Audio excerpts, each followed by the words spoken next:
It was shortly after 2 in the afternoon when the Missouri Pacific freight train jumped the rails on the outskirts of Houston. 18 cars piled up. Many of them carried dangerous chemicals, and several of them exploded. Firemen struggled to relay water to the scene, but the nearest fire hydrant was several hundred yards away. You wanted to come out Macau Road? Yes, sir. Only place. Send the 2 more puppers over on the Macau Road side.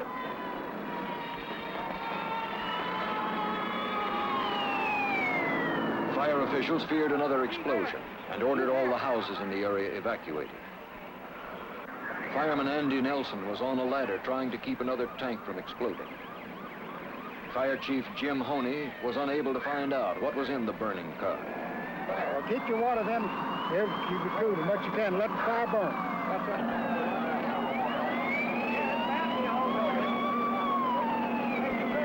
They think it's ethyl chloride on fire, and we're going to have to let it burn down. There's nothing we've got here to put that out.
Tank cars and tank trucks are a common sight.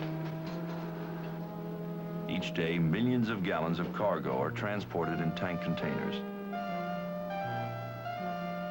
Some carry milk, others carry chemicals, many carry fuels.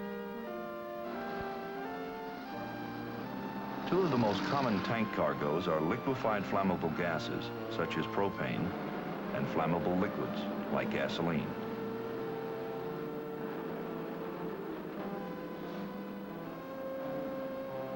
Almost every community has tanks containing flammable liquids and gases traveling its roads and railways daily.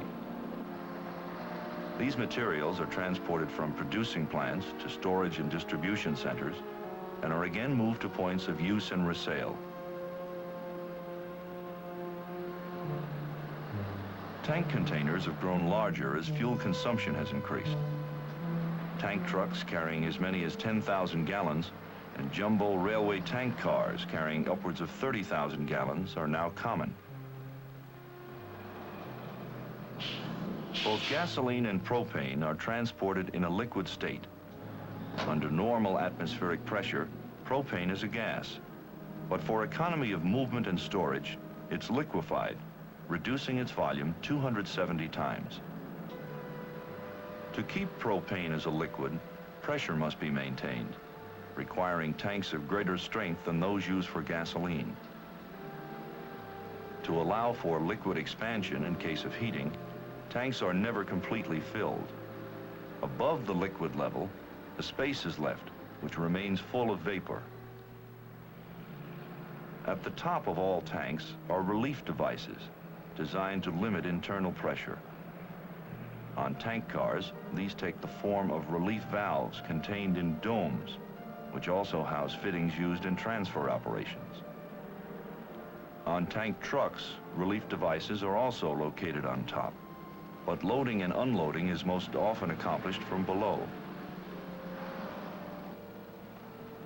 Standards for tank design, marking, and placarding as well as standards for the transportation of hazardous materials, are regulated by state and federal agencies.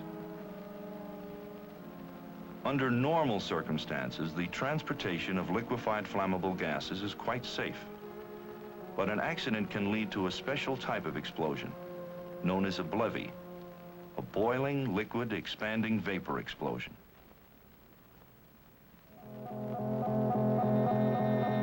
In a collision or derailment, liquefied gases can be released, vaporizing immediately.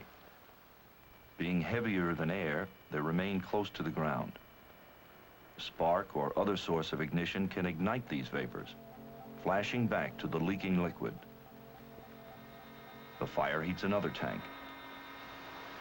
The liquid inside that tank becomes heated, boils, and expands, increasing the pressure within the tank. The relief valve operates to limit the excess pressure. The tank can withstand this pressure only as long as the tank metal retains its design strength. Where flames contact the tank below the liquid level, the liquid acts to absorb the heat, and the tank metal below this point remains at a safe temperature. With continued relief valve operation, the liquid level drops, exposing greater areas of metal to the effects of heating. Flames contacting the tank above the liquid level create temperatures within the metal high enough to weaken it. When this happens, the pressure within the tank can cause the metal to thin and eventually tear. The pressure drops suddenly. Large quantities of boiling liquid vaporize, expand, and ignite immediately, and tank pieces become flying missiles. Large sections of the tank car can rocket over 1/2 mile and often trail ignited liquid. The ground flash covers an area hundreds of feet in diameter. The blast wave has tremendous force, enough to break windows several miles away.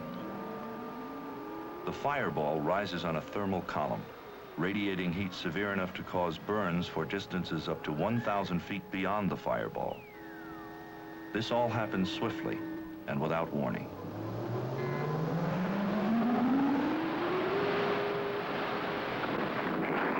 Test 1, 2. D&H Railroad derailment 2/12/74. Approximately 4:10 this afternoon, a 100-car train of the D&H Railroad was traveling through the town of Emmons, just east of Oneonta. 28 cars derailed, 8 of them bulk pressurized propane tank cars. Searing hot flames and smoke soaring as high as 150 feet into the air. The scene is a mess with cars strewn all over the railroad.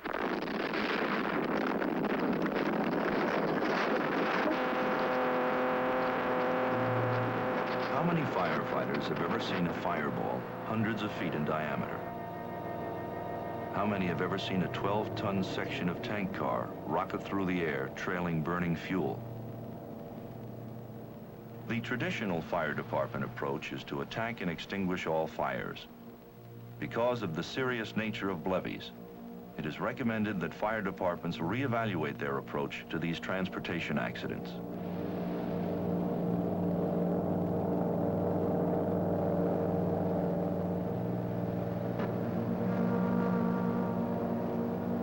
Crescent City, Illinois, June 21st, 1970.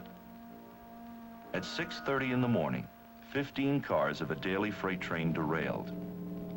9 tank cars were involved. The resulting fire immediately ignited nearby buildings. Firefighters were at first unable to determine the exact contents of the tank cars.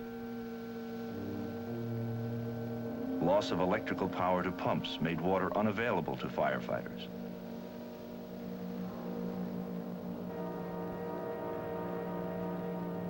Evacuation of the area began shortly after the first alarm.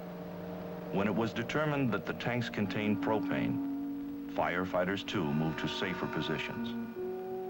63 minutes after derailment, a tank BLEVE'd. About 2 hours later, a second tank BLEVE'd. And 5 minutes after that, a third.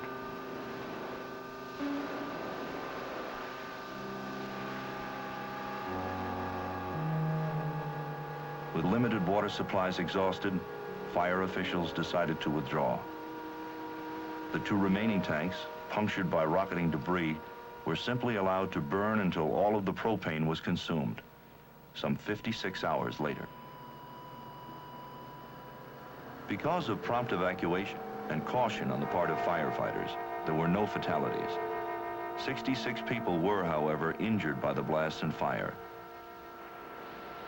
25 residences were destroyed, and 90% of the Crescent City Business District was demolished.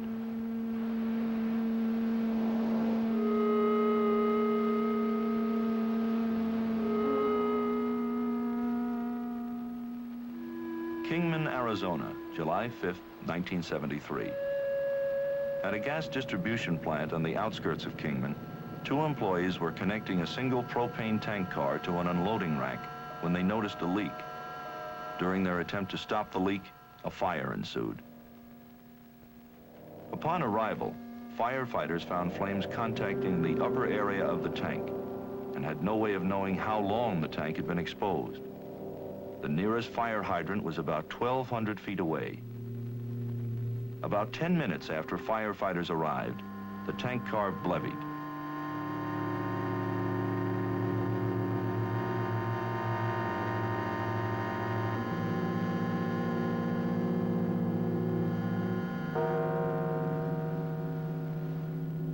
The force of the explosion propelled half of the tank car end over end along the track for 1,200 feet. The initial ground flash, about 400 feet in diameter, caught 13 firemen. 12 of them were killed. 95 people were injured by the blast, most of them spectators, stopped on the highway some 1,000 feet from the tank site. At Crescent City, life and property exposure was high. Tank contents were not immediately known, and water for cooling was not available. The pileup of tanks multiplied the blevy hazard. Only by the quick evacuation of civilians and the judicious retreat of the fire forces was loss of life avoided. At Kingman, the threat to life and property in the immediate area was minimal. The contents of the tank were known, but water was not readily available. The relief valve was operating, but flames were still impinging on the upper vapor part of the tank, and a blevy was possible at any moment. Considering these and other blevies, certain points should be borne in mind by fire officers when judging life safety and other hazards in an accident involving tank containers. Is there fire? If no fire, is there leakage which could result in fire? Knowing the contents of the tanks can be extremely helpful, although under emergency conditions, this information is often not readily available. If there is fire, how long has the tank been exposed to flames? This information is also rarely available to fire officers during the emergency. Some blevies have occurred as early as 10 minutes after initial flame contact. Even though the relief valve is operating, a blevy can still occur. Given the location, what is the threat to life and property?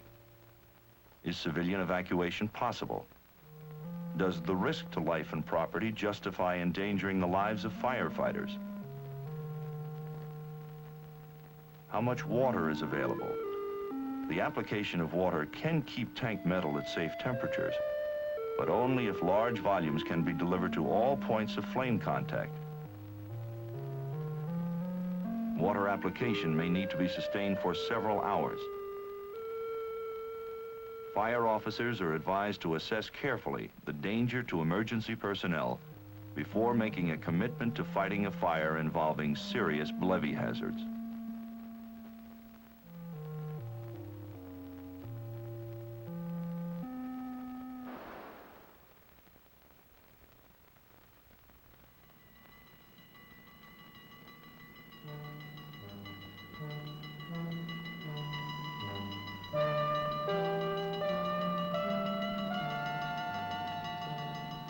Although transportation accidents occur with little warning, there are things which firefighters can do. Pre-fire planning can reduce the impact of a levee. Know on what routes hazardous materials are most frequently transported. Examine the potential exposure risk. Evaluate firefighting resources. While many of the dangers of transporting hazardous materials cannot be eliminated, they can be minimized through planning.